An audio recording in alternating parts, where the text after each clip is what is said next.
What's good, family? It's me, your boy, I'm a sports guru. I want to holler at you real quick, particularly just about this Ben Simmons situation.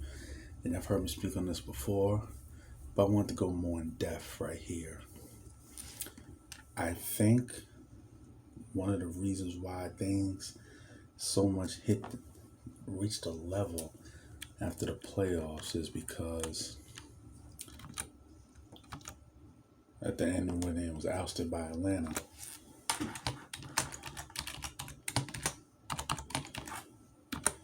is because it exposed what everyone's always said about Ben Simmons. His lack of shooting, his lack of working on his craft, and the reason why 4 years in he still can't shoot, still doesn't even try to shoot, and they play ball with the dude, so they see him in open runs and just shoot arounds, probably just wet, splashing, but he won't even try to shoot. Seem to fear him, afraid to shoot. And I think it just came to a level where they just couldn't take it anymore because, especially particularly for Joel Embiid. Joel Embiid has been knocked throughout his career for certain faults, keeping himself at a level of shape so he can maintain through the season. And you saw him put that together last year. You saw him, the knock on him, play inside more. He did that, get himself in better shape. He did that. Had he played enough games, he'd be the MVP. Last year, he was last year's MVP.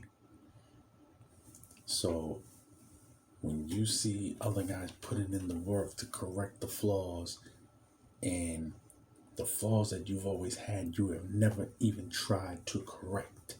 And those flaws are the reason why we lose this series and miss out on the chance to win a championship. That is what's pissing everybody off. That is the reason why you heard Doc Rivers. I don't know if we're going to win a championship. It's here with him being our point guard. That's why you hear with Joel Embiid now to the point, I don't care about that man. How long are you going to keep doing the same thing? And the problem with Philly, you had opportunities to get rid of him. Maybe not for completely fair value, but you could have gotten value. You could have gotten CJ. Y'all watch me. I said as soon as that was over, send him for Dame. You could have at least gotten CJ. Another trade piece, a very important trade piece is going to be out there outside of Dame and CJ. I'll give you another important trade piece. Buddy Hield. Buddy Hield is going to be an important trade piece this season. Very, very important because he can sway who wins the championship. Because if he goes to the right team, he could sway who wins. Like this, if Buddy Hield was in LA instead of Russ, I'd be picking the Lakers. With no hesitation, I'd be picking the Lakers. Zero. None. But if Buddy Hield would have went to Philly, they'd have sent him to Philly, then they signed Kyle Lowry.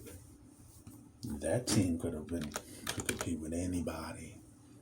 Because that's the worst part, because this Philly squad can compete with anyone if Ben Simmons grew up.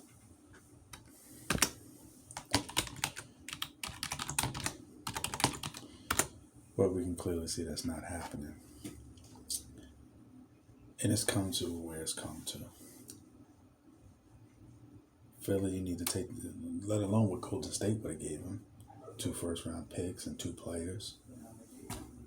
Now you got to take what you're going to get, and I'm going to keep quoting it. I got to keep quoting the big bro Fat Joe. Yesterday's price is not today's price. Do something, Philly, because this is getting ugly. It's your boy Durham School, Sports Guru. I'm out.